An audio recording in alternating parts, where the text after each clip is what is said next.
Let's look at this election year and how it has started off, because Americans, of course, officially welcomed the new leader. For Australia, it's only just beginning. Labor will have the challenge of winning over voters who have become increasingly disillusioned by the last 3 years. And also, will they be spooked by the chance of a Labor Greens minority government? More on this. I'm joined by Redbridge Group Director Simon Welsh. Another year, same old arguments, says Simon.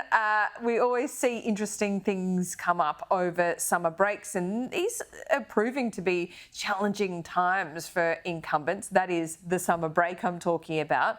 Have people changed their mind? What do they think of Anthony Albanese?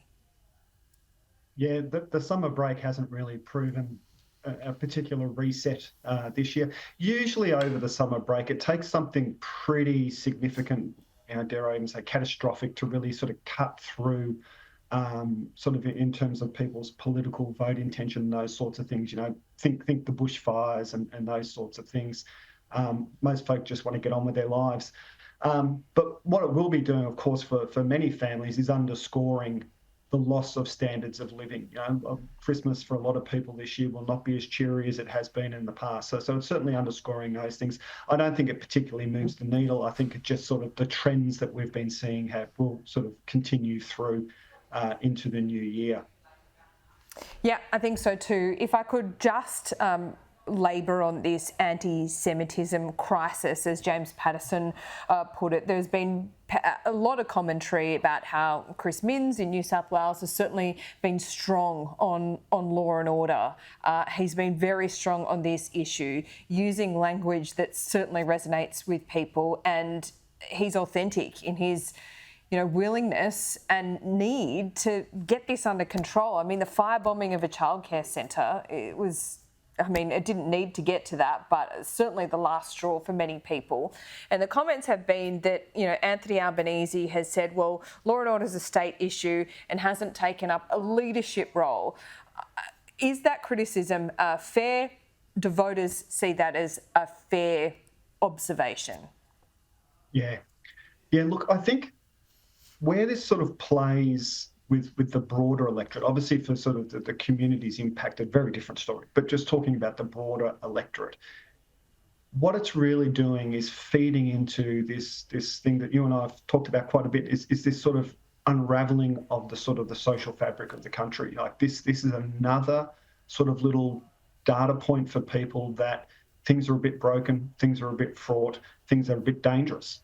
And I think in that sense, people's expectations are that governments respond strongly to these kinds of threats to our sort of social cohesion. So I think, yes, there is absolutely an expectation of strong response. But even without that, I think these sorts of events, it's not a good time to be incumbent when these sorts of events are happening, and they're sort of contributing to this sort of sense that, our great Australian community is perhaps unravelling a little bit. Yeah, it's been bad for incumbents in democracies right around the world. Any incumbent that went to an election in a democratic nation lost, and that was because of a high inflation environment. That's feeding into it as well.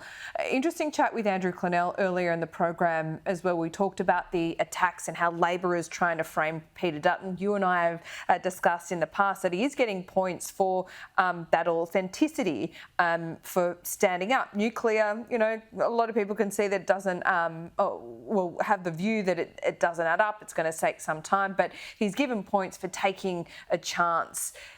Is that still the case early in this election year? And does the Liberal Party, more specifically, still have a problem with women voters? Yeah, I think that's interesting. I think take those in reverse order, if I might, just for a second. The women issue, I think, depends very much on where you go. So it's very much about sort of socio-economic cohorts. In the outer suburban region areas, I do not think they have a women problem anymore, if they particularly had one previously. I think you come into those more sort of teal seats, those sorts of things, I think you certainly see a stronger progressive vote amongst women. And that sort of reflects broader sort of demographic trends that we would expect to see. So I don't think it's particularly pointed like it was leading into the 2022 election. I think, yes, they have a problem sort of in a strategic sense of those younger and even some of the older sort of women in those sort of middle Australia, upper middle Australia kind of electorates, but it's more a strategic problem. It's not that there's a particular problem with their brand at the moment. It's just that generally those voters are drifting more progressive and staying progressive for longer than we've seen previously.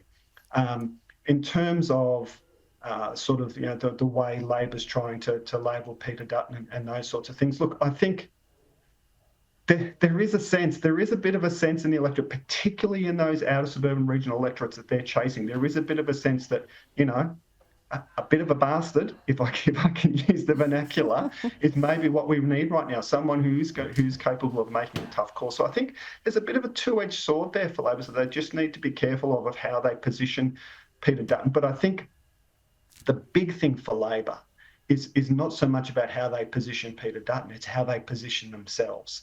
And I think there's a big lesson for them to be learnt out of last year, where even at the end of the year, people were saying to us, still saying to us, we don't have a sense that this government has a plan. We don't have a sense that this government has a plan to improve living standards, address cost of living, and do those sorts of things. Now, clearly during last year, they did things to address that. You remember there was tax cuts. They did some stuff around childcare, the PBS and all those pharmaceutical benefits and all those sorts of things.